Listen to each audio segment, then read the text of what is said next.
Hello বন্ধুরা, আমি পূজা আবারও চলে এসেছি অনেক দিন পর একটা নিউ মিনি ব্লগ নিয়ে, নতুন মিনি ব্লগ নিয়ে। আমার ছেলে সম্রাটের মানে শ্রিয়ানের মিডনাইট বার্থডে সেলিব্রেশনের মিনি ব্লগ নিয়ে।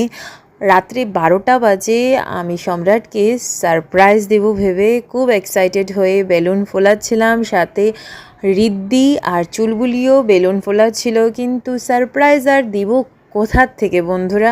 চলে এসছে রুমে, আগের থেকে রেডি হয়ে বসে পড়েছে, ও বার্থডের কেক কাটিং করবে। তা আর কি, তারপর রিদ্দি আর সম্রাট একসাথে বসে পড়লো। আর বন্ধুরা, তোমরা সবাইকে বলছি আমার ছেলে শ্রিয়ান সম্রাটকে খুব খুব আশীর্বাদ করবে, ভালোবাসা দেবে, যাতে ও অনেক বড় হয় আর মানুষের মতো মানুষ হয়, খুব ভালো মানুষ হয়।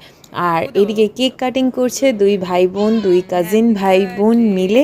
আর তারপর ঠাম্মি ওকে